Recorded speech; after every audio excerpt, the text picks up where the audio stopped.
first ever English edition of the Late Night Show. Why English? Because the topic that we're going to talk about today is so global and so, how do you call it? It affects all of us. Peace and freedom. In these times when what's happening in Colombia, in Myanmar, in Palestine, in all over the globe, and it's something that we have to start talking about these things more and more. And not only there, if you zoom it like locally, yesterday a youngster, a 17-year-old youngster was stabbed in Lak.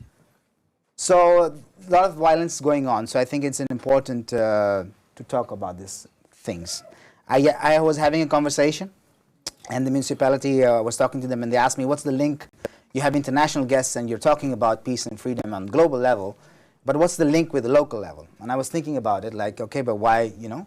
The thing is that I see it like whatever is happening on the other side of the globe is affecting us. It's like brothers and sisters fighting in a house, who are living in separate rooms, protecting their rooms with bombs and everything, and thinking that assuming that they can save their room while the house will fall down. So that's the thing, that we have to start thinking this as this planet as one house. So that's why, thankfully, I'm not alone, talking with some beautiful guests today, and I would love you to introduce yourself to the audience, who you are. I will start with you, Daniel. Hello. Well, where am I supposed to watch? I think for you it's Dave. All right. I'm Daniel, Gary Michael, but I'm known as Daniel. I'm a pastor from the Universal Church for 15 years now.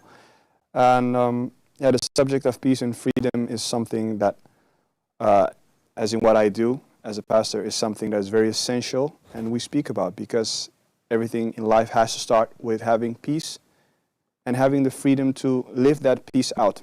So that's exactly what I'm doing. Thank you, Dan. Well, my name is Chantal Suisse-Aruna. I'm a social entrepreneur and mostly active in the field of conflict, transformation, and diversity and inclusion. And actually, in my field and looking at my family history, I come from a Jewish family in Europe. So then we know that freedom is not taken for granted, not to be taken for granted, and it comes with an immense amount of responsibility. So that to me is really important, and also the entire aspect of justice. And yeah. Thank you, Chantal.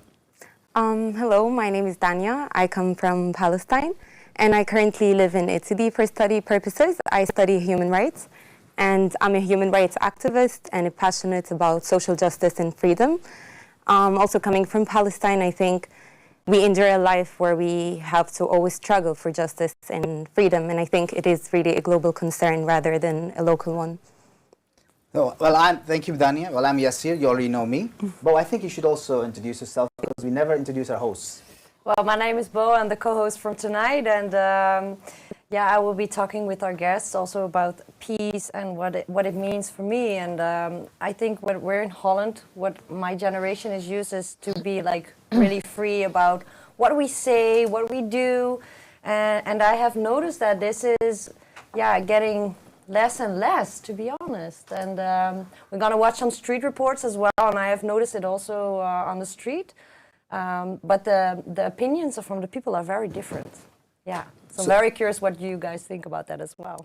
So before we go to the streets, today you can actually watch it live on denhaag insideout.nl. You can also go to the YouTube channel of denhaag Inside Out and follow it through YouTube. And there's a live chat, so you can chat with us, ask us direct questions, and we will answer them. I'm sorry, Yassir, but maybe you can also tell what your view about all of this is. Well, I told you, as I said, I introduced it, like I see the planet as one house with different rooms. And I think every room has its rights to decorate as they wish, but it has to be, the house has to stay stable. And we all have a responsibility to it, every single person. So that's why I'm doing this, and that's what I do. So I think we should watch the street videos, what's happening on the street.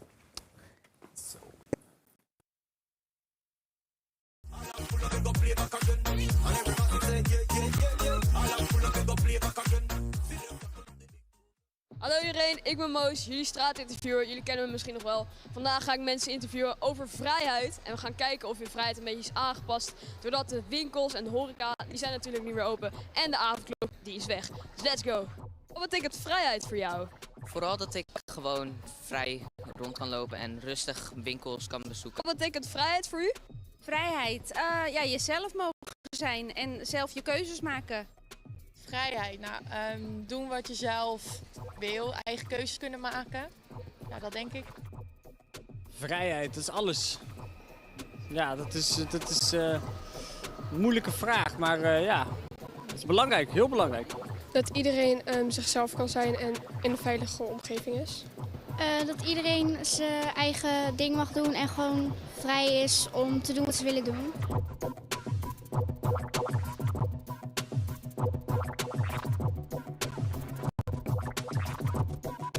Waarom vier jij 5 mei? Nou ja, om de vrijheid te vieren, toch? De vrijheid waar we allemaal, denk ik, ja, wel zeker weten recht op hebben. Het is een belangrijk iets. Ik zou daar graag wel aan mee willen doen en vooral vind ik het ook wel belangrijk, eerlijk gezegd. Omdat ik het belangrijk vind om te laten zien wat er vroeger voor ons is gedaan en dat dat ook gevierd wordt. Waarom ik 5 mei vier? Ik vier nooit 5 mei. Omdat het belangrijk is dat Nederland weer gewoon vrij kan leven. En heb jij je wel eens niet vrij gevoeld?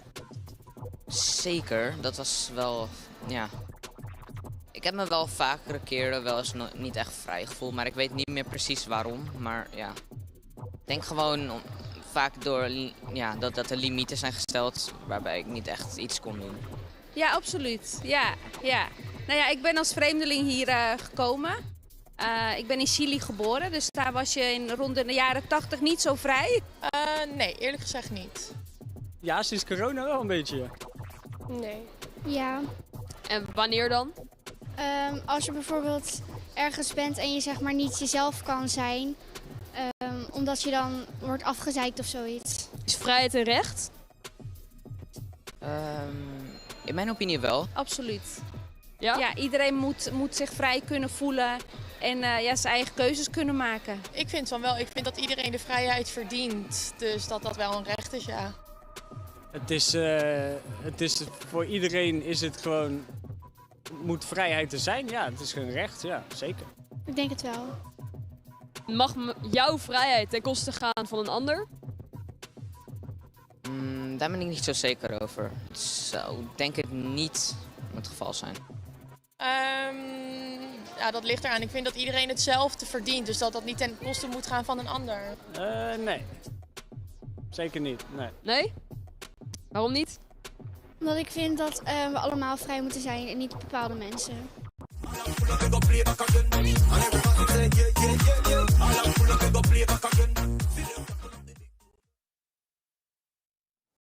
So we were talking. You were seeing the interview, which was about freedom, because we recently celebrated 5th of May and 4th of May, our freedom and remembering our dead.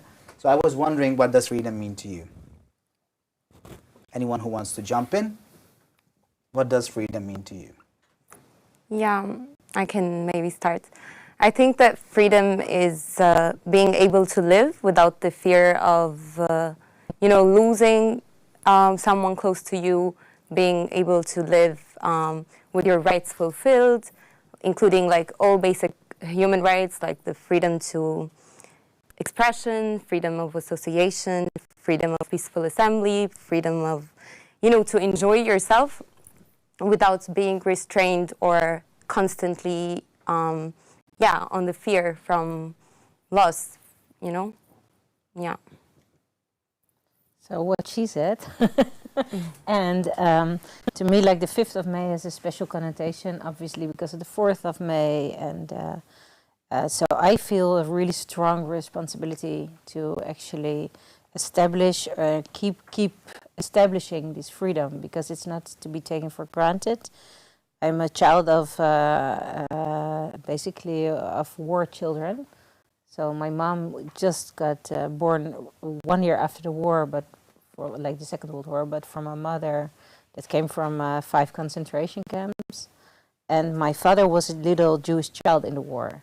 So I know what it means to be excluded and like really discriminated just because you're breathing and you're from a certain background.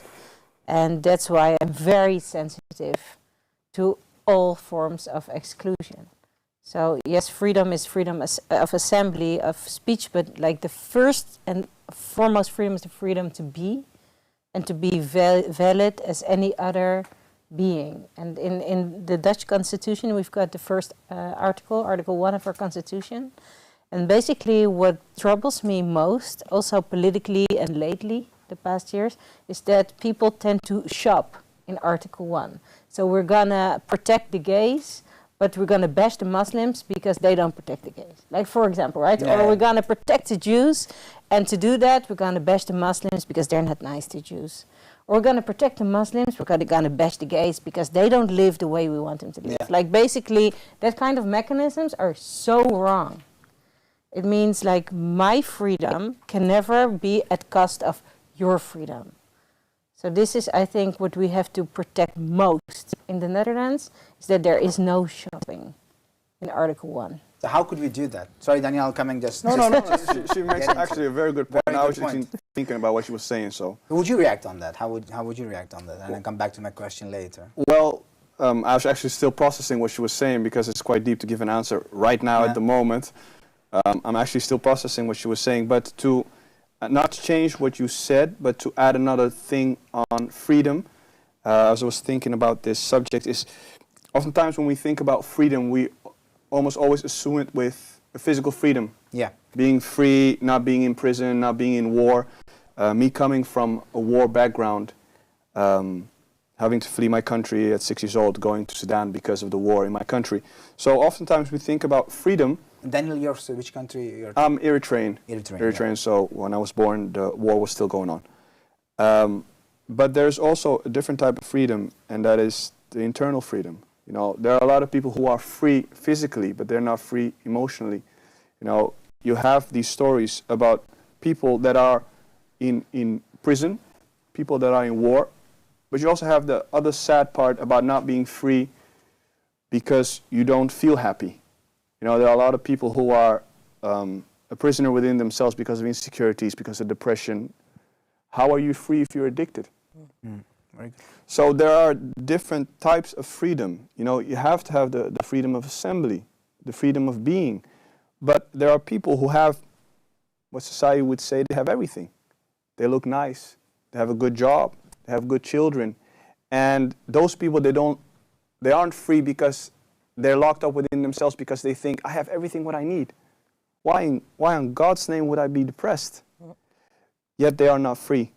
So you have, sometimes we look at the victims, and there are people who are taking antidepressants, but they're rich. But are they free? No, they aren't.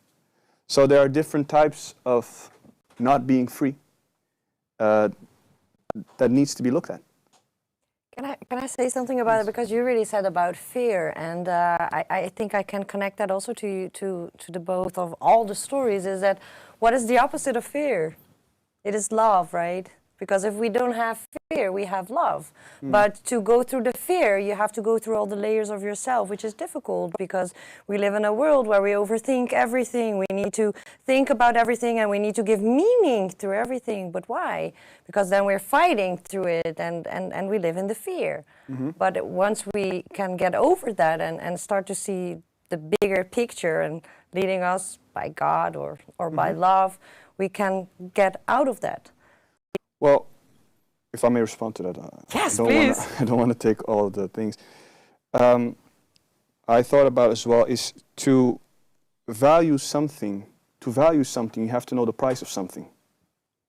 So to value your freedom, you have to know at what expense your freedom came, which is the 5th of May. Is to celebrate that freedom was bought at the price of blood.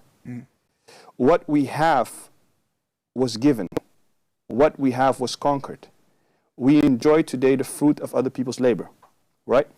So for you to properly value something, you have to know the price. You know, if you buy a chewing gum and it falls to the street, well, you won't cry about it because it was so cheap. If you have a very expensive car and you crash it, you'll feel it because of the value of it. So freedom, you know, it doesn't come easy. What we have today in our European society, in Western society was bought with the price of blood with many people. So there's no such thing as perfect freedom or perfect peace, because behind every story there's a struggle story. And that is what we have to value to appreciate what we have today. Yeah.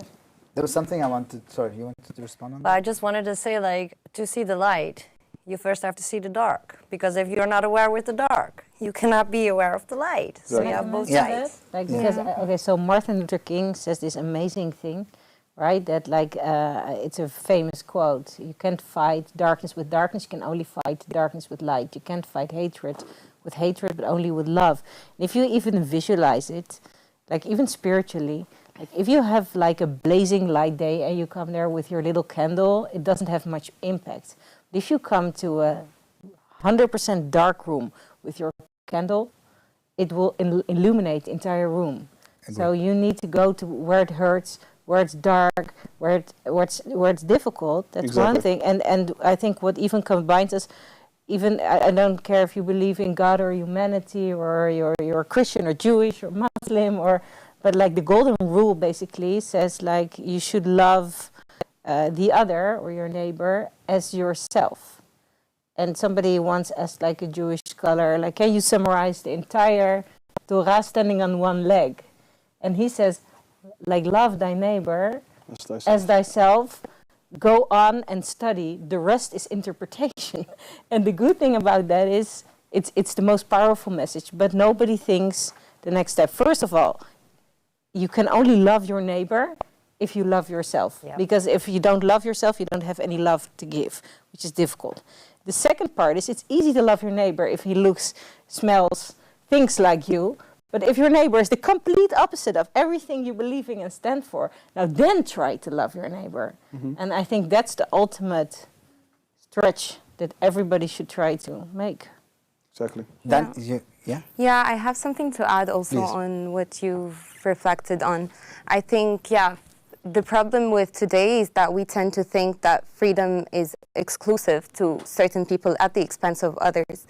And this is very problematic in itself because sometimes like different people that come from different ethnic backgrounds find themselves living in situations where they're living at this point on the same, in the same place, under the same, like on the same lands. And then it is really hard to think that this is something only exclusive.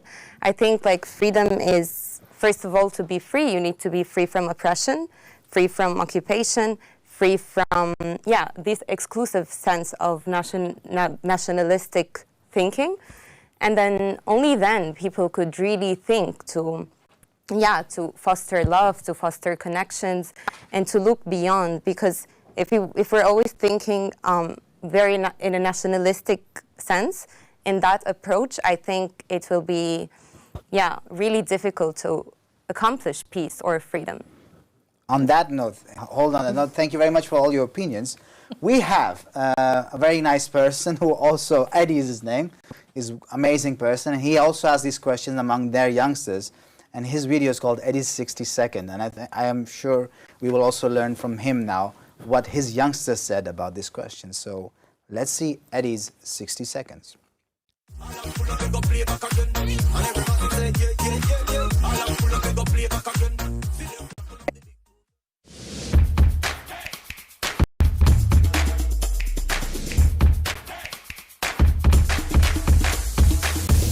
Hallo allemaal, daar ben ik weer, hier terug in het programma van denhaag Inside-out en de Gone in 60 Seconds. En vandaag natuurlijk hebben wij een interessante thema waar we praten over vrede, peace en over vrijheid, freedom. En ik heb vandaag twee hele interessante vragen. Ik ga de eerste beantwoorden en later in het programma ga ik de tweede doen. Goed, zijn jullie daar klaar voor? Ik ga het al oplezen en dan ga ik de timer zetten. Door de pandemie voel ik dat al mijn vrijheid mij ontnomen wordt. Hoe kom ik van dit gevoel af? Nou, ik begrijp het, het is moeilijk voor iedereen. We leven een bepaalde periode al, meer dan een jaar in deze situatie. Maar één ding dat je moet begrijpen, hoe lang gaat dit nog duren? Precies, dat weet je niet. Ik ook niet. Dus het gevoel komt omdat je je bezighoudt met iets dat je niet kan oplossen. Ja? Stel doelen voor je. Stel je eigen doelen. Focus op wat je wel kan doen. Omdat het gevoel wordt nu gefocust op wat je aan het zien bent. Oh, ik kan dit niet, ik kan dat niet. En dat geeft soms een moeilijk gevoel. En dan je zit in een kamer en je weet niet hoe je eruit moet gaan. Nou, je kan misschien in paniek raken. Het moment dat je een deur ziet, oh eindelijk, er is een deur. Dus focus je niet op de problemen. Focus je op wat je wel kan doen. En dan zal je zien dat binnenkort dat gevoel weg zal gaan. Goed, nou, de 60 seconds is voorbij. En dat is heel belangrijk. Wees een persoon dat niet leeft door het gevoel. Omdat het gevoel is afhankelijk van veel dingen. Vergeet het niet. Is het mooi weer, dan heb je zin om naar buiten te gaan. Is het slecht weer, dan wil je binnen blijven. Het gevoel doet dat. Maar wanneer je moet werken, dan luister je naar je gevoel. Je gaat gewoon en doe wat je moet doen. Het is tijd om door te gaan. Om door te gaan en alles gaat goed komen. Goed, tot zo.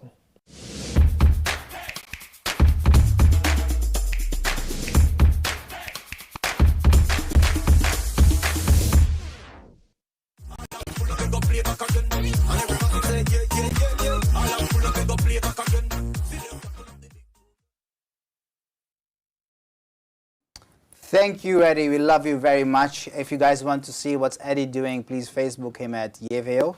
As they have your hashtag Jeveo. You can find him on Jeveo Jeugdgroep NL. van Oranje. Huh? Jeugd van Oranje. Jeugdgroep van Oranje. Jeugdgroep van Oranje. I just know those afkorting. Yeah, just keep it at that. It'll work, I guess. En vergeet je vooral ook gewoon niet te abonneren op Den Haag Inside Out natuurlijk. Yes, so become our member. Abonneer as member, becoming a member at YouTube. Become a member. Oh, no, subscribe to YouTube. Oh, so old school, my God. So before we go to our performance of the week, I just want to say something also, and that was that the reason why freedom, we were talking about someone's freedom taken by someone else, and fear was also mentioned. So I come from Pakistan, so I'll give you one example. These countries, they won their freedom, and they celebrated on 14th and 15th. They had, I think, one of the most iconic peaceful leaders ever, Gandhi, which I will mention later on, which they actually never thought, they did nothing with him. And they are, I mean, you're so much in a cockfight that during the pandemic, they're having these marches of army, of bombs, and showing everything how much bomb both sides have. Well, there's a pandemic going on. The people are dying, but they're proud of their nation. You see this army things that we are proud of our nation, we are proud of our bombs, we are proud of the thing. And the thing is then, and then I'm asking, who are you bombing then? Yourselves. Now the virus is killing them, just during the pandemic. So it's how fear gets you in an ego gets you in thing. We will now watch on a lighter note, we will watch a nice performance today of Jamie and Juliana, and it's a very good, nice couple. So let's look at them.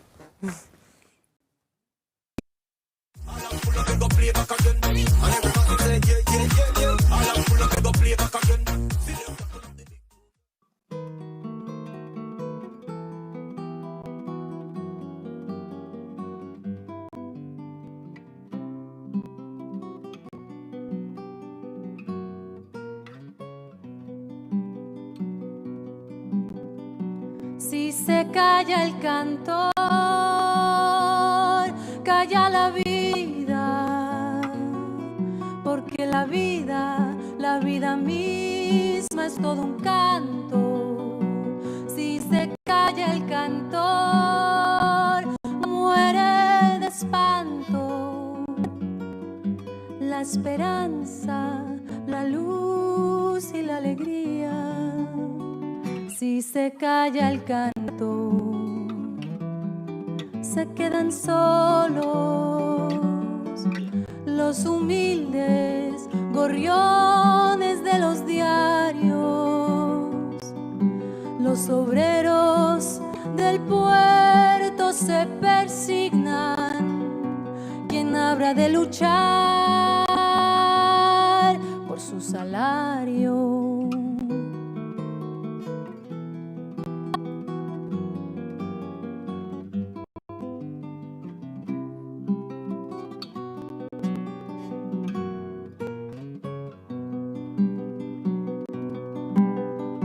Si se calla el cantor, muere la rosa. ¿Y de qué sirve la rosa sin el canto? Debe el canto ser luz sobre los campos, iluminando siempre a los de abajo. Que no calle el canto, porque el silencio cobarde apaña la maldad que oprime. No saben los cantores de agachadas, no callarán jamás de frente al crimen.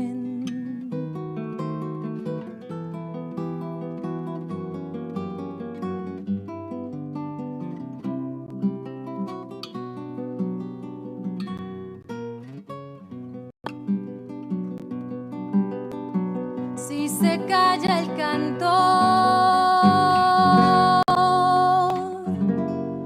calla la vida.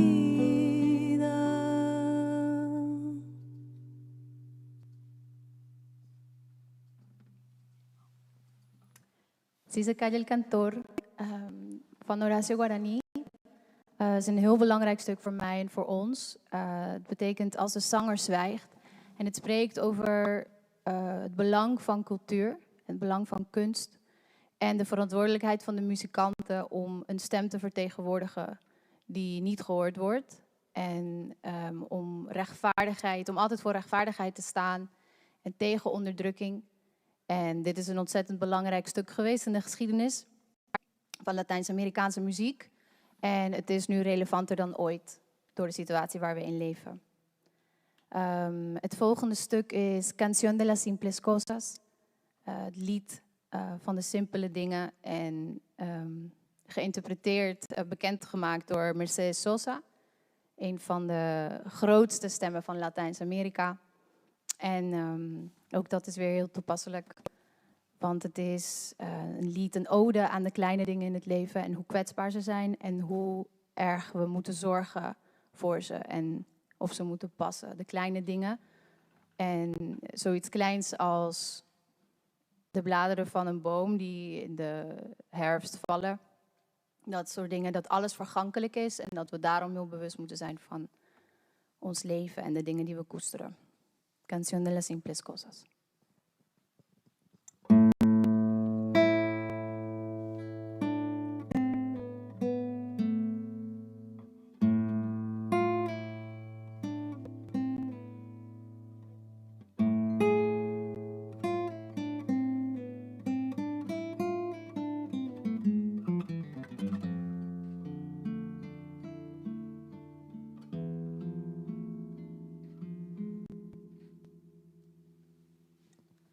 Uno se despide insensiblemente de pequeñas cosas, lo mismo que un árbol que en tiempos de otoño se queda sin hojas y al fin la tristeza es la muerte lenta de las simples cosas, de esas cosas simples que quedan doliendo en el corazón.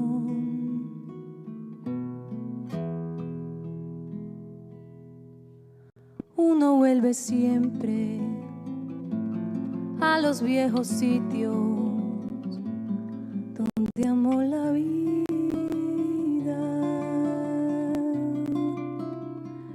y entonces comprendes cómo están de ausentes las cosas queridas. Por eso, muchacho, no partas ahora soñando el regreso. que el amor es simple y a las cosas simples las devora el tiempo. Demórate aquí en la luz mayor de este mediodía, donde encontrarás con el pan al sol la mesa tendida. Por eso, muchacho, no partas ahora soñando el regreso, que el amor es simple y a las cosas simples las devora el tiempo. Uno vuelve siempre a los viejos sitios donde amó la vida.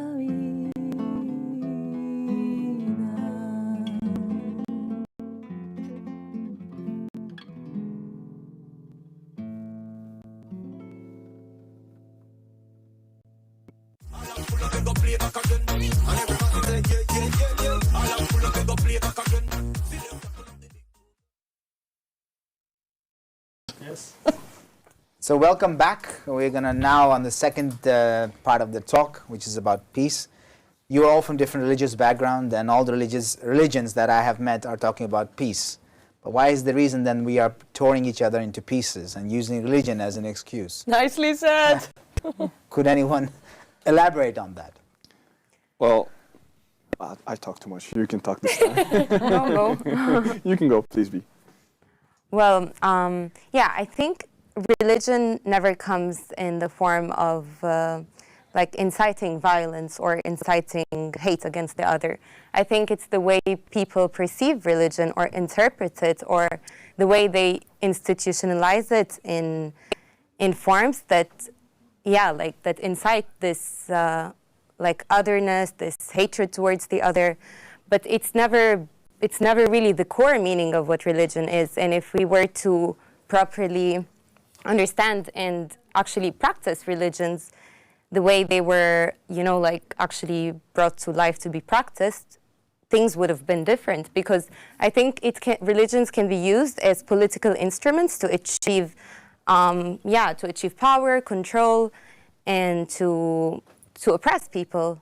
On the other hand, I'm pretty sure that religion never came with such a base. So I think it's the way people interpret it, it's the way people practice it, it's also the way humans think they're entitled to use it as a justification for their oppressive acts and violence, which is utterly not religion. Yeah, I think like most prophets would turn around in their graves if they knew what people are doing with their religions. Because actually, I totally agree with what she says, and I think it's a huge force, and that's the danger. Also, with a huge force, you can use it for the good, for compassion, helping others, like giving charity. Actually, it's meant to diminish your ego, because you're supposed to understand there's a bigger part. And there's more than just your little necessities and life, but the thing is, people can instrumentalize it, and then it's a danger, because it's a force of nature. So it's also a force for the good and for the bad, and that's why, again, with freedom, also religion comes with responsibility. And I think, in the Netherlands, just to make it local again. Basically, to be honest, if you look at we're a secular island in a deep religious sea. 80% or more of the world is religious, except for us and the Nordics. I don't say they're not religious people, but basically the dominant thing in the Netherlands is not necessarily religion. It's mostly secularism, if you look at TV, for example. And I think that doesn't do justice to the forces of good that are there in religion. So I do praise myself happy. I'm living lucky that I'm living in a country where you can choose to either be religious or not and still have the same rights. But I think we could use, or we should use, our religious leaders more as a force of good. Because if they can meet end to end, it could be of huge impact to peace and stability in the world. So why don't they do that? They do it. Maybe not enough, but you see it happening. For example, I know I'm working in a dialogue group where imams and rabbis and pastors are working together. The issue is not if they're doing it, the issue is if they're getting the message across. And that's also the responsibility of media, for example. Because if they're fighting each other, it will be on the news. But who knows? If they're actually stepping up to protect each other. You don't see that on the news, and I know it's happening. Can I say something to that? Because I also made, of course, different kind of stories on my Instagram to discuss what we were talking about tonight. And one of the responses I've got was what you said, like the mainstream media is priming like these whole kind of things, and I don't feel it. It makes me just want to ignore it, but I don't know how to cope with it because everywhere I look, it's the mainstream media. So what can I do? And I was like, maybe stop watching TV and listening radio and start to decide the news you want to see. You can impact the mainstream media though. I started like a big thing on Facebook not so long ago, not just because of Facebook, but because mosques were getting attacked in our country.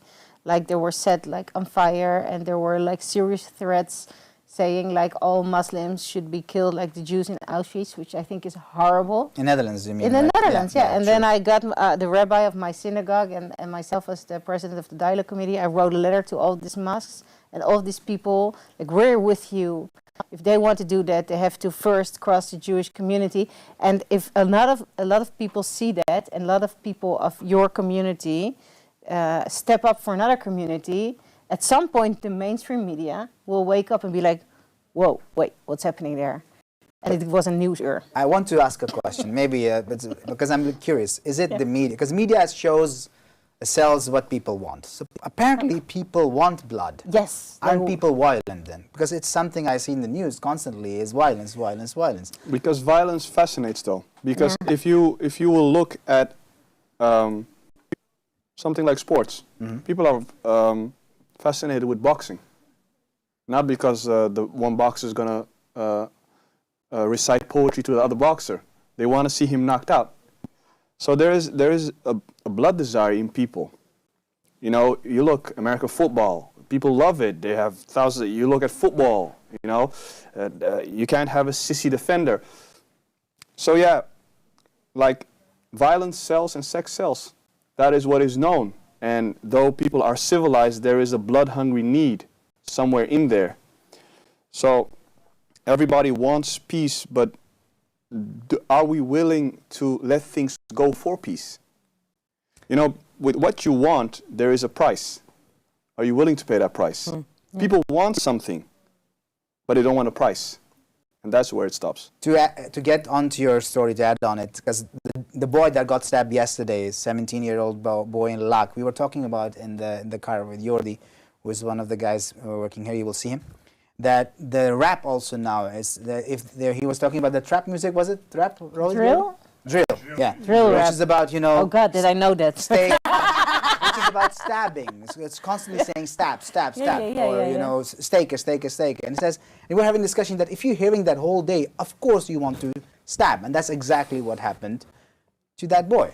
So somehow this media and all these things are feeding that need of violence. So with this, how do we then? But it also has to do with, I really believe in like energy. So what you give is what you get back. So if you listen to music that has been saying all the time, stab, stab, stab. Yeah, but if I'm living in a society, if you have been to Laak, I mean seriously, there's districts in The Hague which are simply cut off of the city. Yeah. They have nothing to look forward to. They have no future. They are together with their own boys, and that's the survival of the fittest in those areas. And we don't even go there. So how can we get the message of peace across and influence them? Because the only thing I can listen to is. I think I've heard it because they all said, like, it starts with you.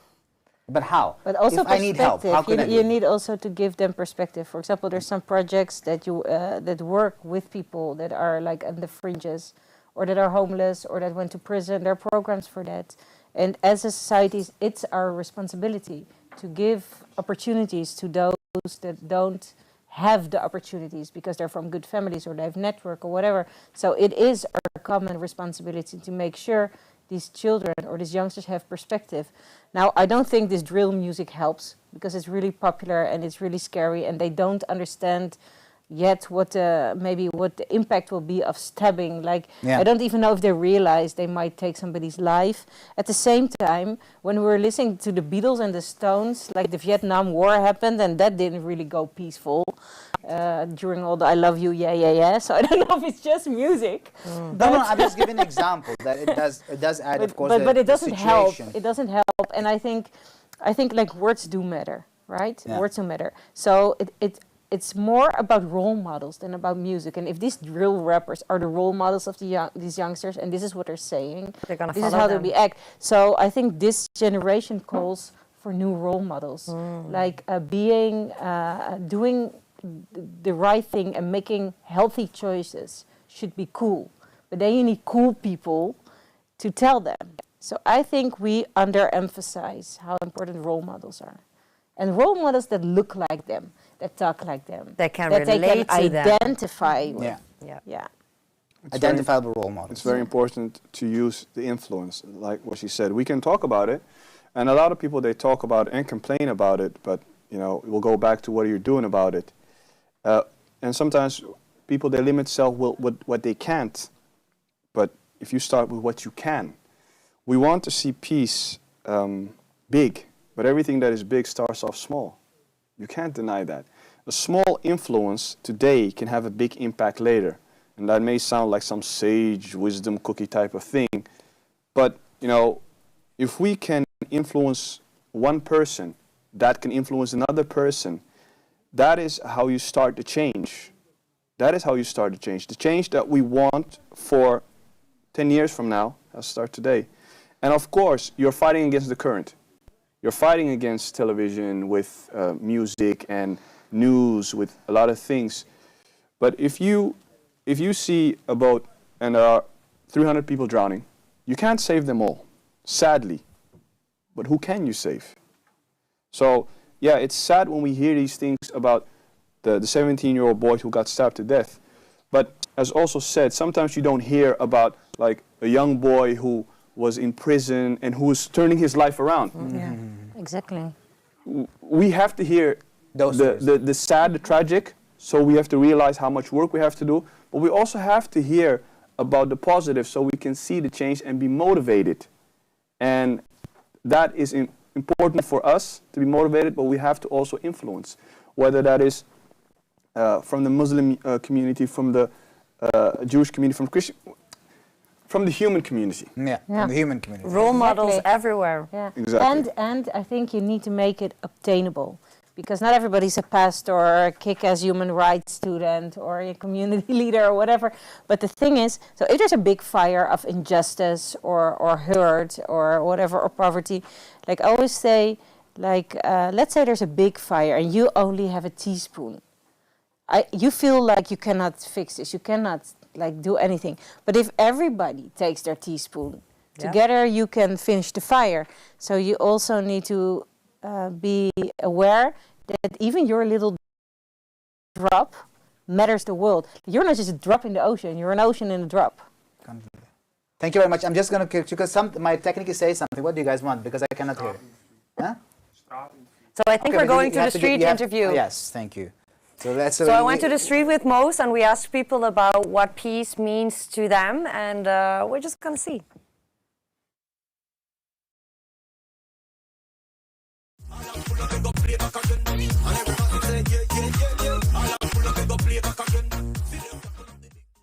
Goed dat je kijkt naar de Late Night Show. Ik ga zo een straatreport doen. En het thema van deze uitzending is vrede en vrijheid. En Mozi heeft net allemaal vragen gesteld aan de mensen over vrijheid. En dat ga ik doen over vrede.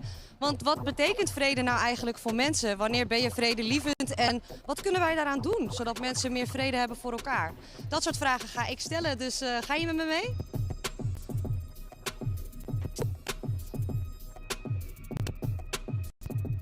Wat betekent volgens jou vrede?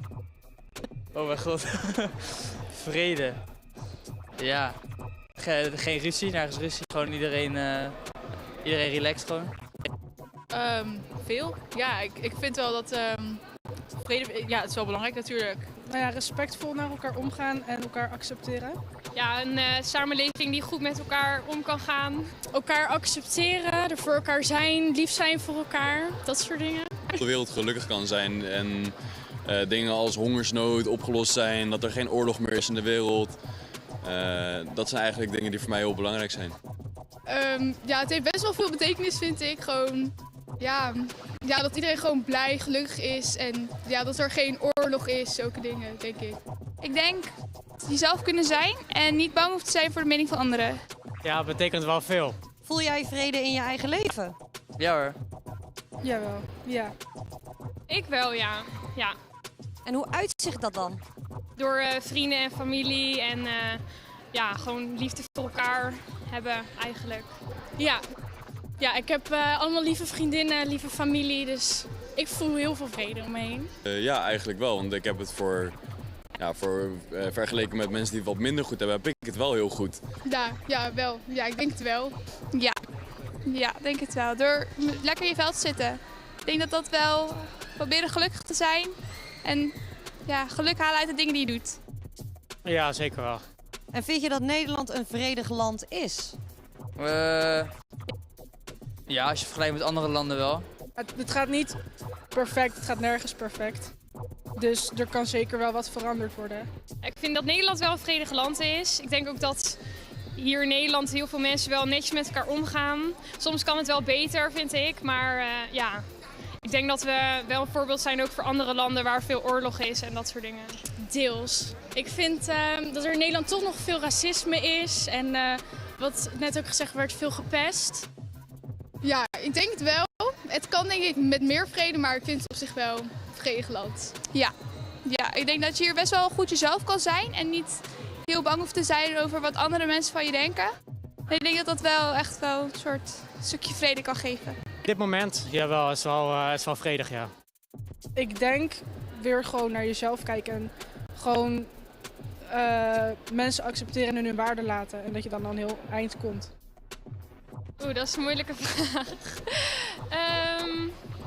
Ja, ik denk dat als iedereen gewoon vrede, zeg maar, naar de mensen om zich heen uit, dus gewoon liefde uiten naar mensen om je heen, dat dat dan de eerste stap is gewoon. En dan uiteindelijk draagt het dan bij aan een groot geheel, denk ik.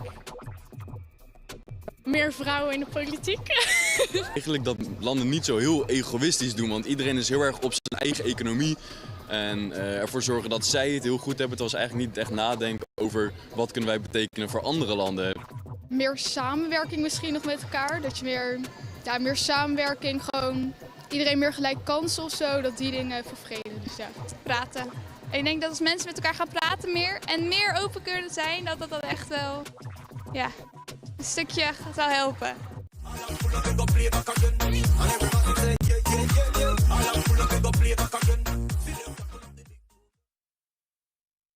I'll go and ask. Yeah, so that was a sentiment on the street. There was a little bit of confusion because I forgot to ask to play the video because I was so fascinated by what you were telling about the piece.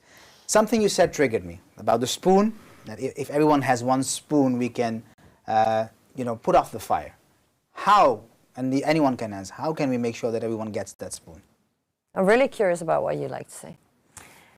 Yeah, I mean, I think, sadly, the laws enacted in governments are not usually enshrined with values and principles like equality, non-discrimination. And then if a whole country is based on that, then it's really not possible to make sure that everyone gets the spoon and everyone has the right to have their say and, have their opinion on things and try to, find their own perspective and find their own way on peace, or even, they don't even get the spoon to share their story and share their, what they're going and what they're living under. Could they even be afraid to use the spoon? Yeah, exactly. Even not. When we were speaking earlier about media, I was thinking how back home, in Palestine, if you're posting so much about the truth, so much about oppression, so much about the violence that's taking place in the streets, so much about child detentions, so much about, like people being brutally arrested and violently, pushed back when they're speaking up what they're experiencing, you think that, like even these posts, these media outlets, this content is usually censored. And even if you're just sharing live what's happening, it's usually censored and stopped from being shared because truth is not meant to be heard because there's always a dominating and a hegemonic narrative that has to be going, and it usually goes to the more powerful side, and it usually supports the more powerful. And unfortunately, the oppressed, the more marginalized people have to suffer more. I have to stop you because of the time. Okay, So sorry. we will save these questions. We will come back after the dating game. But before we go, we'll watch once again the performance of Jamie and Juliana and enjoy the music. And please hold your thoughts because we will be back. Okay. Sorry. Eddie, 60 seconds! It's Eddie's 60 seconds.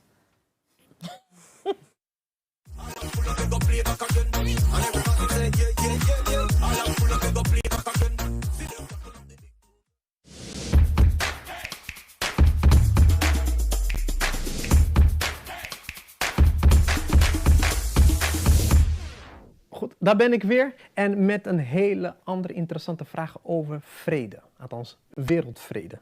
Laten we eventjes kijken hier. Wat is het verschil tussen wereldvrede en innerlijke vrede? Nou, het is heel belangrijk natuurlijk. Ik heb geen invloed, Eddie zelf, heb geen invloed om wereldvrede te creëren. Zo machtig ben ik niet. Maar natuurlijk, je ziet dat de landen dan een overeenkomst met elkaar tekenen waar ze dan geen oorlog tegen elkaar doen. Ja, ik heb daar zeker daar geen invloed op. Maar ik heb wel invloed op de innerlijke vrede.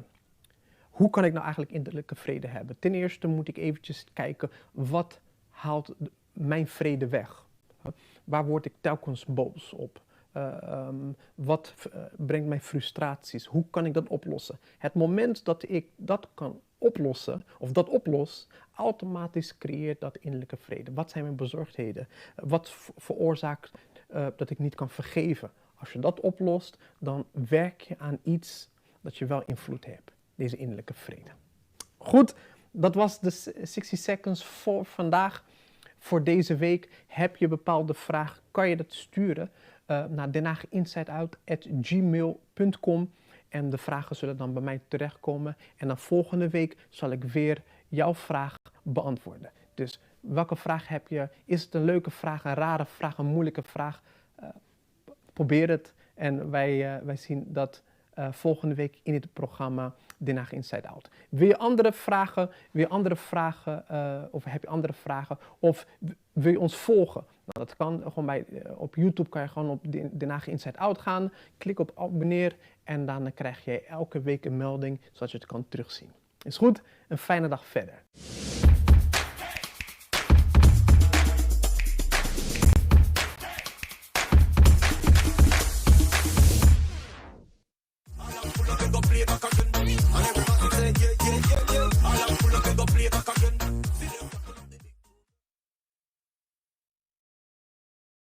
Thank you very much, Eddie, and I'm very sorry that I almost forgot your part, but that was simply because this topic is very dear to me, so I'm actually just losing time and everything.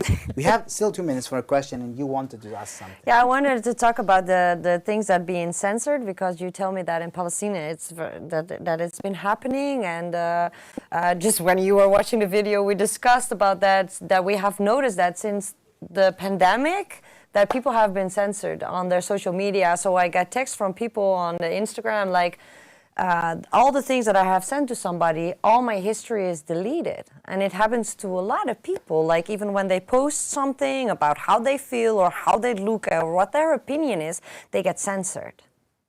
Mm-hmm. So but how can that happen? Because we're in Holland, right? We are the most freest country, right? I think there was this answered already in this, when she was telling the story, she always says the media favors the powerful ones. So I think in this case, our government thinks that maybe this is the wise thing to do, to not to spread the mass hysteria. That's maybe they're using their motivation. In this case would be oppression. In any other case would be something else. That's at least my opinion of you. So we will go now to see Jamie and Juliana. We will come back after the dating show, and I would love to have your final thoughts about peace and freedom. So yes, now let's have a brief look at Jamie and Juliana. Finally, correctly, not missing anything.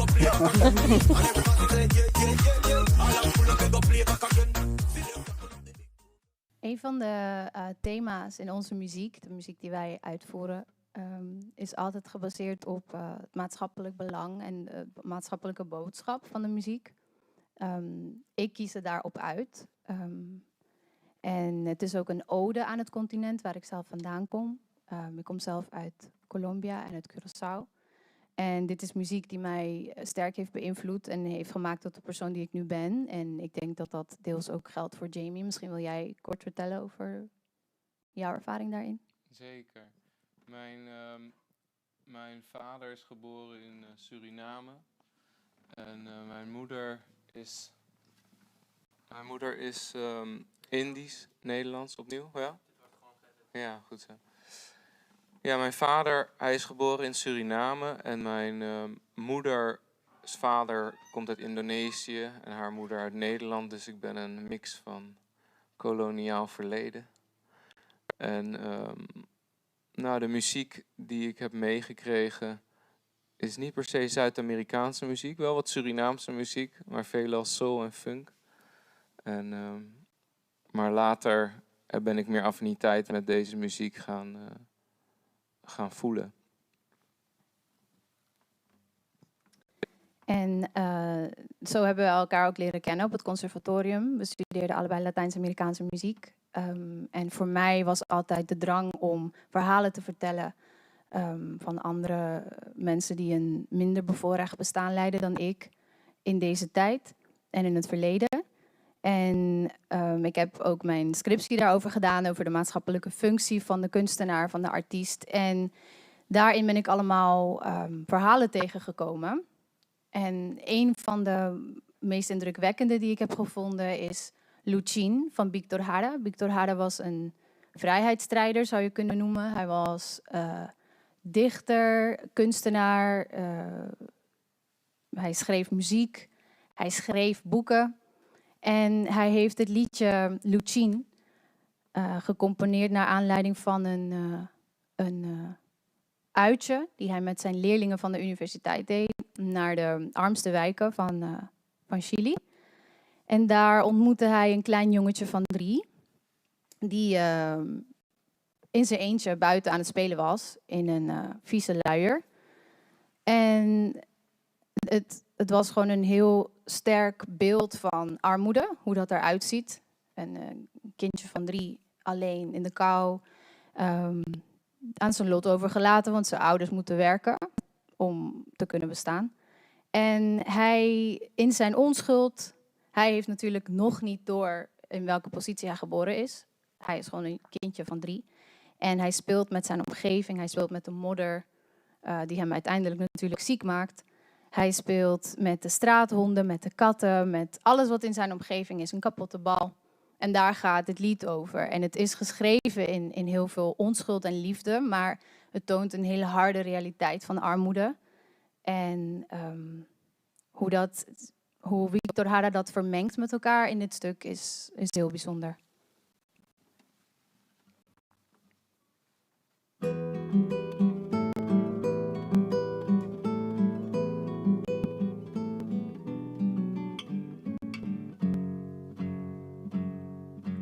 Frágil como un volantín en los techos de barranca. Oh, Luchín, con sus manitos moradas, con la pelota de trapo, con el gato y con el perro, y el caballo lo miraba. En el agua de sus ojos se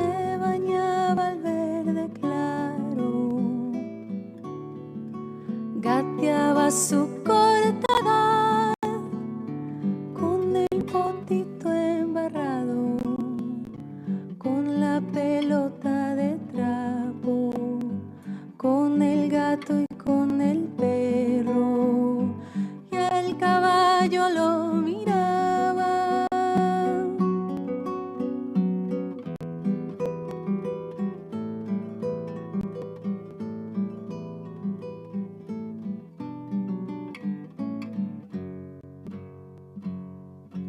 El caballo era otro juego en aquel pequeño espacio, y al animal parecía le gustaba ese trabajo, con la pelota de trapo, con el gato y con el perro, y también con el caballo. Si hay niños como Luchín que juegan con tierra y gusanos, abramos todas las jaulas pa' que vuelen como pájaros, con la pelota de trapo, con el gato y con el perro, y con Luchito mojado.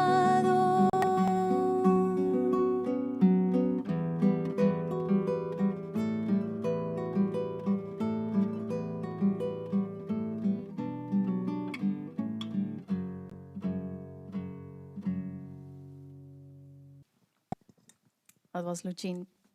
Victor Hara. Zoals ik eerder al vertelde, ik kom ook uit Curaçao. Ik ben geboren en getogen op Curaçao. En het is moeilijk te beschrijven hoe het voelt om heimwee te hebben naar de plek waar je vandaan komt, als je dat gevoel niet kent. Ik was er kort geleden nog, dus ik zit nog een beetje in me weer aanpassen aan hier zijn en wennen aan bepaalde dingen. En dit is altijd een lied die mij echt terugbrengt naar Curaçao. En het is een heel symbolisch lied. Ook dit stuk spreekt over de vergankelijkheid. En in dit geval van een dag. Het gaat over de zonsondergang. En hoe wanneer de zon ondergaat, is het ook een stukje van ons die nooit meer terugkomt. Dus bij elke dag die voorbij gaat, is het een stukje van ons eigenlijk wat sterft. En dat klinkt droevig, maar het is ook heel mooi. Want het vertelt ons ook dat we elke dag moeten koesteren. En het is een ode aan de pracht en de schoonheid van Curaçao. Rond 6 uur, half 7, wanneer de zon ondergaat. A tardi van Rudy Plata.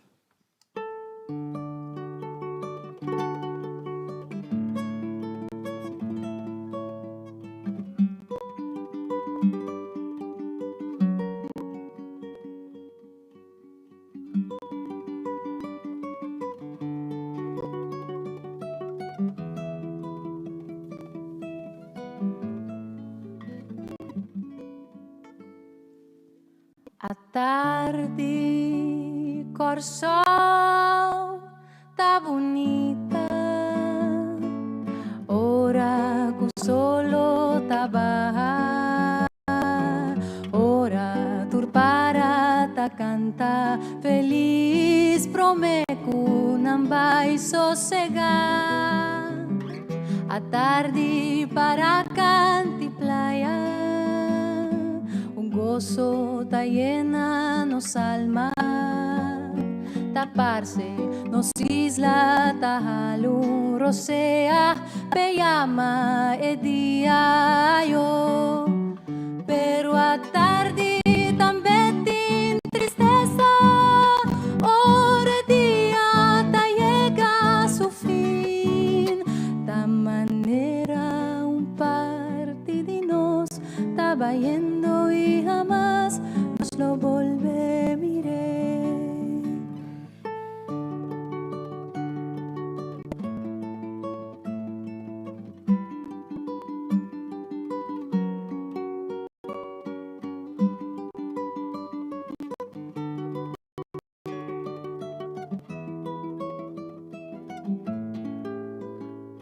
A tarde corso tá bonita,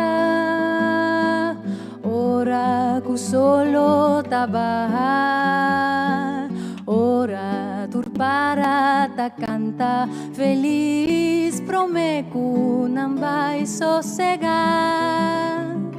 A tarde para cante playa, gozo tá llena nos alma, taparse con nos isla, tajalun rosea, peyama e dia yo. Pero a tarde também tem tristeza, ora dia tá llega seu fim, da maneira parte de nós tá vayendo y jamás nos lo volveré. Da manera parte de nos estaba yendo y jamás nos lo volveré.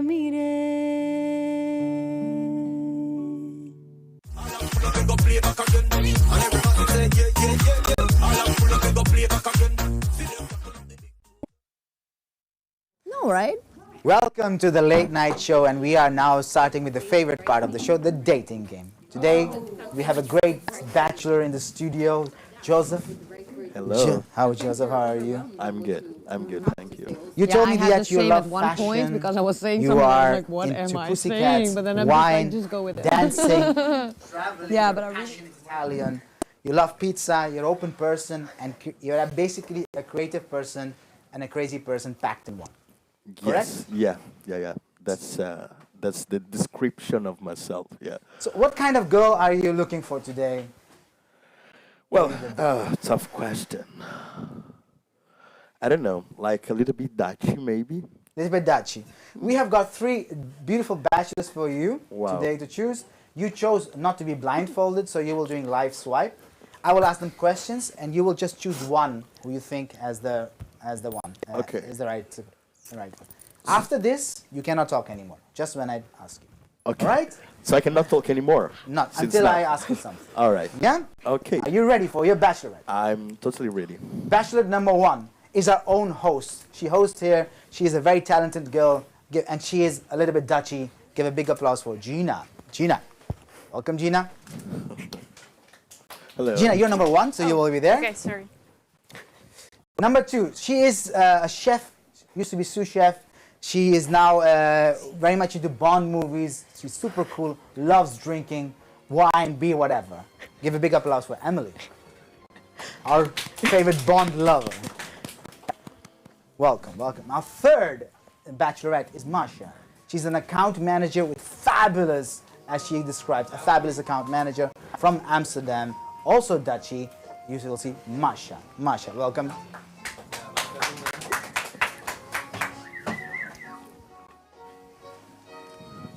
So, welcome girls, this is Joseph. As the procedure is that I will ask you a question, you will all answer, and he will choose then one person, which one gets the points. The first question, if you would make a pizza, what would be the ingredients? I repeat, if you would make a pizza, what would be the ingredients? Gina. Lots of love and some spice. Lots of love and some spices. Emily. Potato pizza with potatoes and thyme and rosemary and mascarpone. A lot of ingredients, which Masha. I like my pizza with some fresh mozzarella and some pepperoni, a little bite. Fresh mozzarella and pepperoni. Based on these answers, is it number 1 with love and spices? Is it number 2 with mascarpone, a lot of other stuff which I forgot? Or is it mushrooms and mozzarella? Magic mushrooms and mozzarella. Which is it gonna be? Which pizza? Let's choose 1, 2, or 3. 1. Number 1 gets 1 point. Where is our blindfold girl? Are you kind? Yes, please count the numbers. Very good. Question number 2. How would you approach Joseph? How would you approach Joseph for a date? How would you approach Joseph for a date? I wouldn't, he has to approach me. You would not approach him, you have to approach her. Look at Joseph's face. He's like, all right. Emily. With a martini. With a martini. A typical Bond girl answer. I would ask him if he would like to have a good time. Oh, you Because would, so do I. oh, would you like to have a good time or would you like a martini? You have to wait. Or would you like number one? Yet you have to applaud. So it's number, which one? Two. Number two gets the point. The martini wins. No good times. You have to. Good times come after the martini. Maybe. Okay, complete this sentence. Remember, he's a passionate guy and creative and crazy. In my heart, I feel the need to walk around naked all day in the house. walk around naked all day in the house. To do what I want. To do what I want. In my heart, I feel the need to have a lot of fun. Have a lot of fun. Are we walking naked, having fun in our heart, or what was it? Do whatever we want. Do whatever we want. Can we give a point? No, 1 point. If you talk, you take a shot. Number three. Number three, fun is coming on. Okay, this is a multiple choice. How would you describe your farts?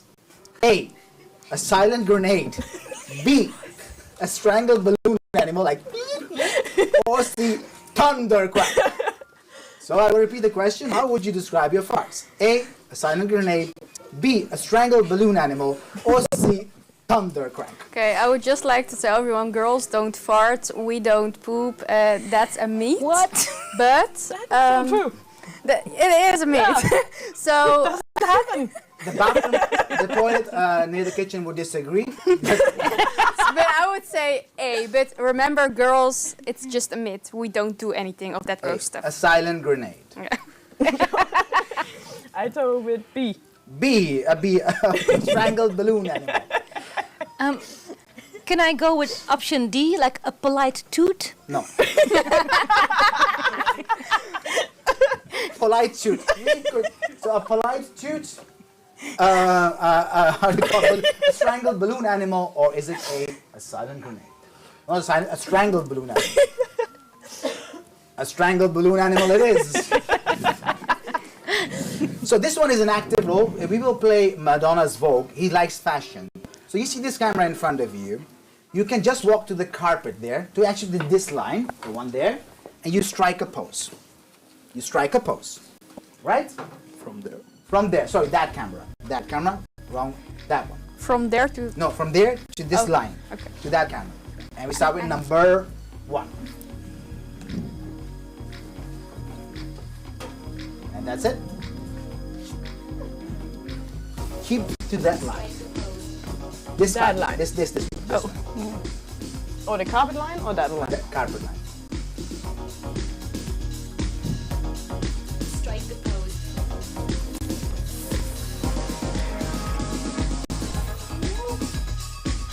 Woo!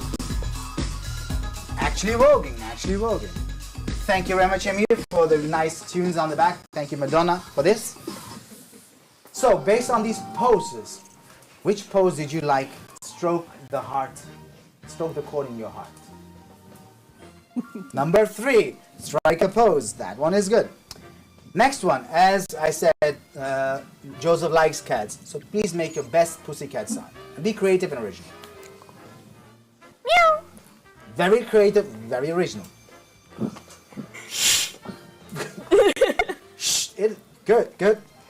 Meow. Meow. Or meow. Which one was it?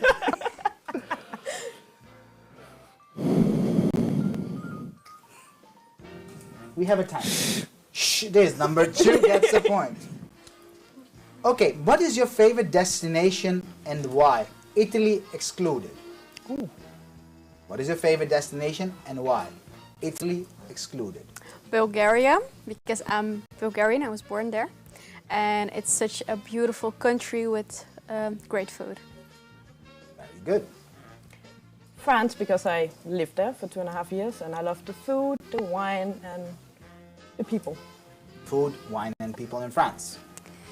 I would have to say Thailand, because it's an amazing country with lots of wild nature and the most polite, warm-hearted people.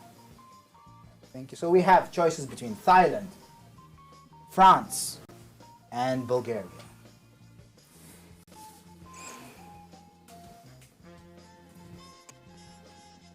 Number 3, Thailand it is.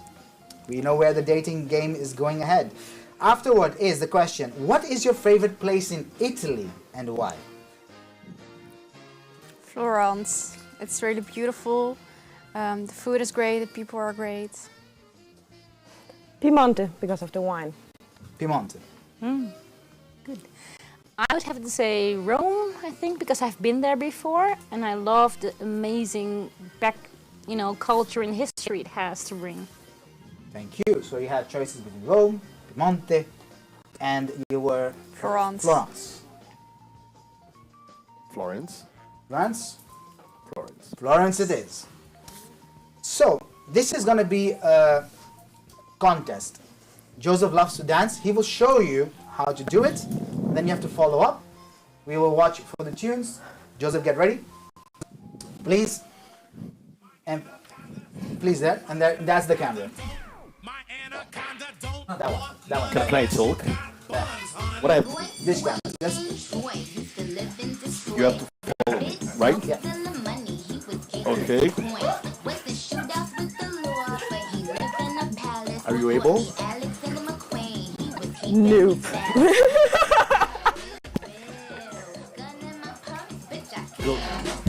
Go for it.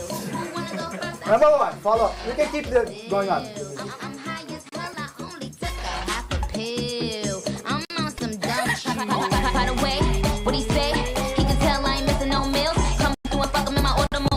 Very good, Gina. I am not doing that. You are not doing that. Nope.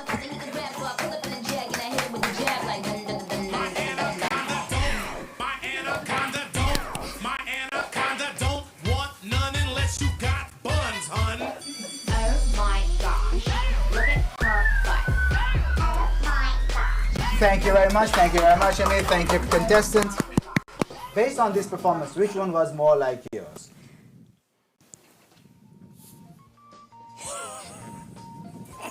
Who are we giving the point?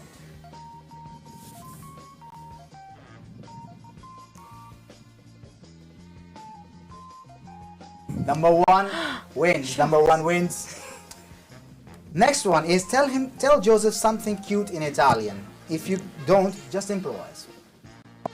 Just tell him something in Italian. Even if you can't do Italian, you can improvise. Buongiorno. Very cute. Vino. Vino.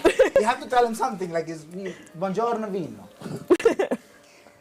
Ciao, bello ragazzo. Ooh. Is it one Italian word, one Italian word? Huh? Number 2, vino. Vino was the magic word. 3 words didn't It help. always is. It's a good one. All right. Okay, this is a that. good question. When you're dressing up, what's the first thing you wear except underwear? So when you're dressing up, what's the first thing you wear besides underwear? The first item you wear. A shirt. A shirt. My stockings. The stockings. Lipstick. Oh, lipstick. So you wear first lipstick and then clothes. Mm-hmm. Joseph is completely... Huh?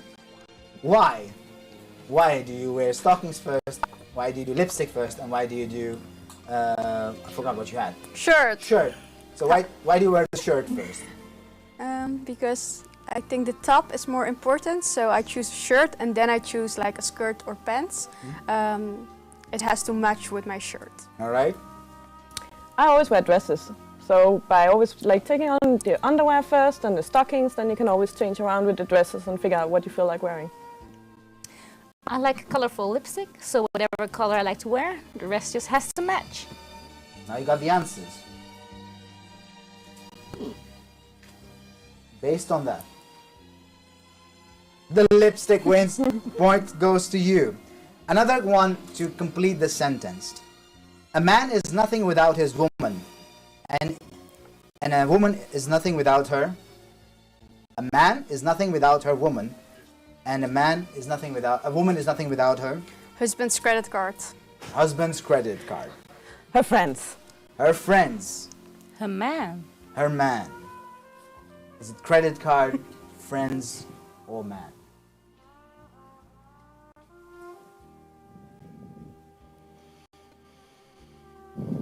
Second choice. Second choice. No.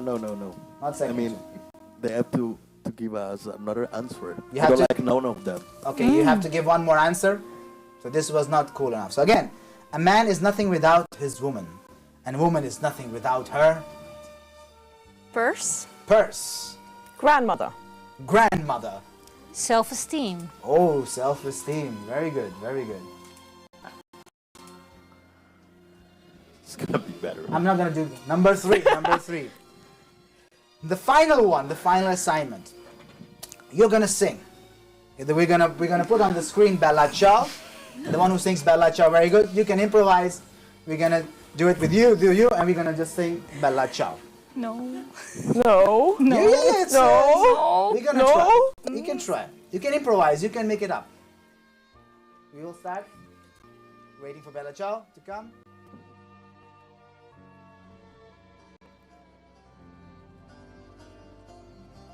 Waiting for the text. Could be louder. Gina, we start with. Oké. Nancy. Ja, ik kan dit niet lezen, lieve mensen, dus ik ga gewoon lekker praten. Ja, er staan hele mooie woorden die ik niet kan begrijpen. En sowieso wil ik even aan de dames zeggen, een man moet moeite doen voor jou, dus ga vooral niet voor een man zingen, hij moet voor jou zingen. Dat was mijn boodschap, dankjewel. Okay. She said a woman should not sing for the man should sing for the woman. And I agree with number one. Number one. You're also not gonna say. Well, if I want to say in this competition, definitely he would not want to hear me sing. You don't want to try? No, they will scare away a lot of people very fast. It's very easy. It's like, oh my. Could you sing this? Can we sing this?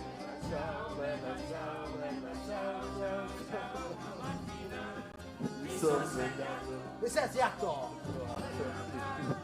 I need some more energy in the city. Partigiano. Papitia.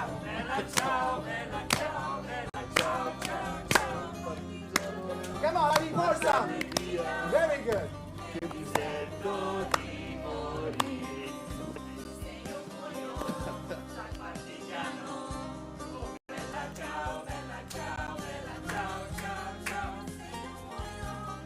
Bella ciao, very good. We will finish this. Thank you for this performance by the technicians, actually. So this round goes no point. So you have you get one bonus question to ask them, just one, because they didn't got any point in this one. Do you have something, or we finish it? Do you have something more? I mean, in mind. All right, COVID is happening. You guys are going. You're going on a first date. How would you do a first date, keeping the COVID measurements in mind? Drink lots of alcohol so all the bacteria dies. All the alcohol and the bacteria dies. Smart. A great picnic in the park with like wine and some good food and good weather. It shouldn't be in Netherlands then, but I like your ambition. Well, weather permitting, we could take a nice boat ride in the canals in Amsterdam. Boat has enough distance. Yeah, but boat with boat, but you're both on a one boat. boat. But yeah, the regular boats have enough distance. So one in a boat and another one in another boat. No, we can be in the same boat. Romantic. We can be in the same boat. You can be in the front and I can be in the back. I'm gonna do the steering of the boat. How do you see each other then? That's okay. Just wait. You can face me. Wait. But she's staring and he's in the back, of course. So she's staring, so he's looking at her back. No. Yeah. No, That's I'm beautiful. steering and then he's looking at me. Ah, okay. All right. It's based on this answer. You know, a nice picnic, drinking a lot of alcohol in a boat. In a boat, but you have to choose one. I know it's exciting, but choose one. I feel like we planned a really good day together. Yeah, we should go on a date. Yeah, we should. We should take a picnic and a wine in All the right, boat. so the time is finished. We have a point. 1 point. 1 point for each one of them. 1 point for each other one. based on that. Number 3 is the winner. You guys, congratulations on your first date. You guys can go and plan your date after behind the scenes and go with me. Thank you very much. Thank you. Thank you, thank you. And we will watch Jamie and Juliana. I'll be back with the guests for the third time. Niet anders verwacht.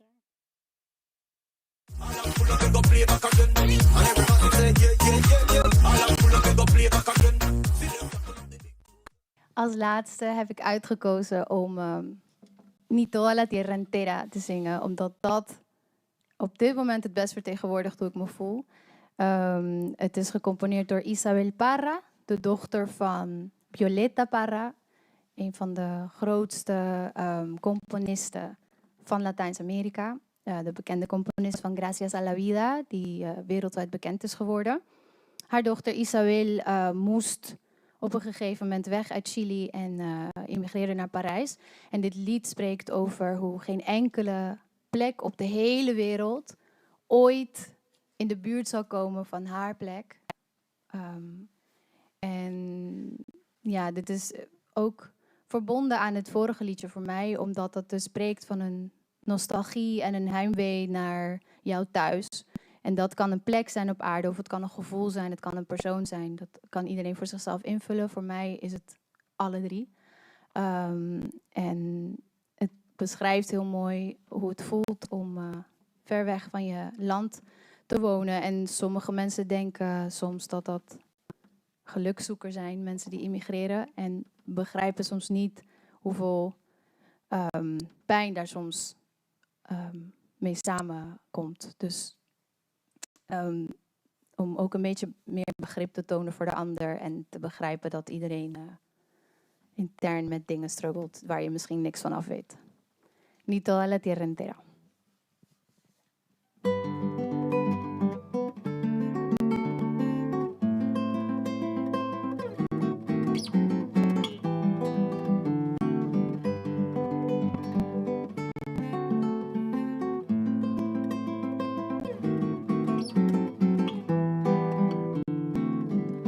Ni toda la tierra entera, ni toda la tierra entera será un poco de mi tierra. Donde quiera que me encuentre, donde quiera que me encuentre, seré siempre pasajera. Mi trabajo cotidiano, mis estrellas, mis ventanas se convirtieron cenizas. Se convirtieron cenizas de la noche a la mañana.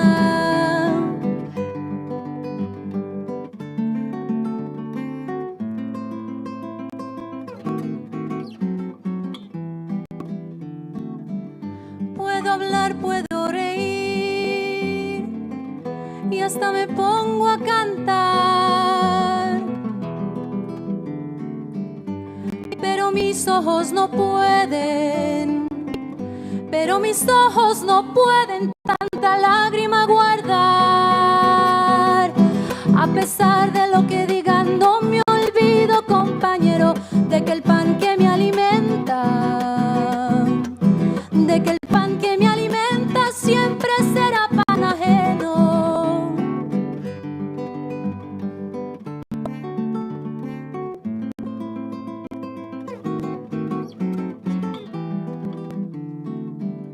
Quisiera estar en mi puerta, quisiera estar en mi puerta esperándote llegar. Todo quedó allá en Santiago, todo quedó allá en Santiago, mi comienzo y mi final. Si me quedara siquiera el don de pedir un sí, elegiría la gloria. Elegiría la gloria de volver a mi país.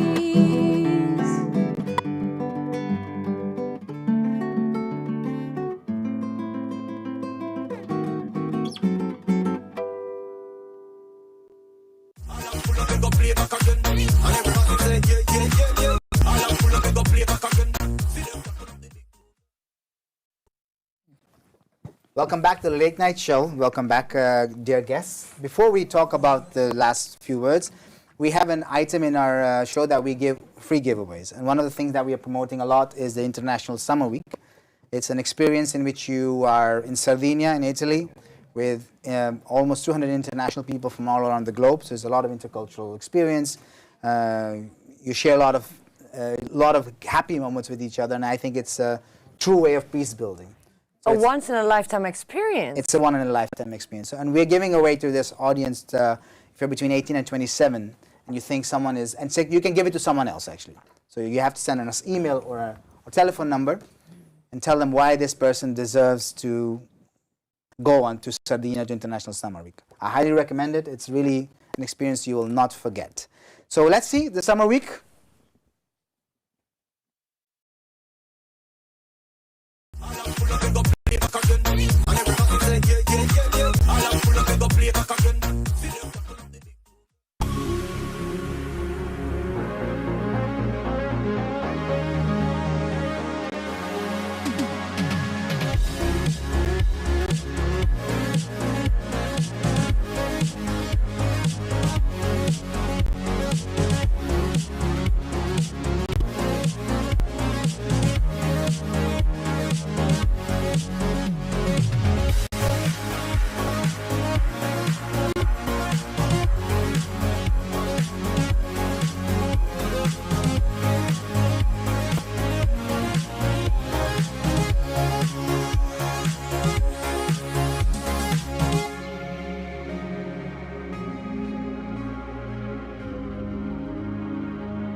So once again, if you think someone deserves to go on this trip, it's a life-changing experience, please send us an email on denhaaginsideout@gmail.com or at the telephone number which is appearing on the screen and tell us why that person deserves it. We have 3 spots to give away. The first come, first serve, based on what you have done for your community. So, we are almost at the end of our show. Your final thoughts about peace and freedom. And you can also join in the final thoughts. Well, peace and freedom are basically human rights. Everyone should have them, everyone should enjoy them. Though we live in a world which is not the case. And how to attain them, it has to start with you, and you have to spread it out as best as you can with what you have, to whom you can, and in the best ability that you can to spread the spreading of freedom and of peace. And of course, for you to spread it, first you have to have it. Thank you very much. That's very nice, Daniel. Very good. Very well said. Well, to me, there's like big role models like Martin Luther King and Nelson Mandela and Gandhi. But even if we can just like borrow a piece of their courage, because freedom and inner peace and outer peace asks for courage. And I think that's very important. And what I also learned that for us normal people watching this show, how do you make peace? One person at a time. It's touching one heart, touching one soul, listening to one person's pain, really understanding them, and reaching out your hand. And if you do that, it will follow naturally. Well, thank you, Chantal. Daniel. Yeah, I think that peace starts at the individual level, but I think at some points you need collective movements, you need worldwide movements, you need global action to stop violence, to stop oppression, to stop occupation, and to put an end, because unfortunately countries enjoy impunity without being held accountable for their violations of human rights, for not actually affording these rights to people that deserve them, because at the end of the day, everyone deserves to live in peace and away from fear. And yeah, I think that nobody should be left behind in this process. And peace is not really exclusive. peace is something that everyone should enjoy. And I think it's very important to think what each person can contribute to this, but it's also important to think about education as an instrument, non-formal education, because education controls what we get, what we perceive, how do we think, the way we learn our histories. And at least we need to get, as people, as humans, the opportunity to think together creatively and constructively about how can we create better educational systems that empower diversity, empower inclusion, empower and enforce love for each other rather than division. So I think this is also very important. Yeah, like transformation. Be part of the transformation we really seek to achieve, because we all as humans deserve that. Be part of the transformation, right? Yeah. Thank you. Yeah, I heard a lot of beautiful things about being light. It starts with you, and if you really want to make a change, it always starts with yourself, because if you really want to make a change, start with you. And what you said about courage, I find it as well, because we have so much fear. So many people have fear, but everything on the opposite of fear is actually what we want. So when we step out of that fear and we come in more harmony with ourselves, and we learn how to live within love, and we learn how to treat people the way we want to be treated. If we would take that for example, I would think that immediately there would be more peace, because the way you want to be treated, if you would treat everybody else the way like that, then I cannot believe that you would hurt anybody, or that you would do something to a person that is not nice. Yeah. So I found a sense in everything that you said, and I think if you combine it all together, courage, love, and unity combines. Yeah. You summed it very well. I cannot add anything to it. The only thing I want to say is that the role model thing triggered me. The role model that you named, Gandhi, Martin Luther King, and Nelson Mandela, all of them, actually failed, in my opinion. And it's a very harsh opinion that I'm saying, because they're my leaders as well. Because the countries, the ideology they fought for, are doing exactly the same thing, opposite. There's no peace in those countries. They put the problem with the society is that we put anyone that does something good, we put them on a pedestal and say, he was Mahatma, he was great, he could do it, I cannot.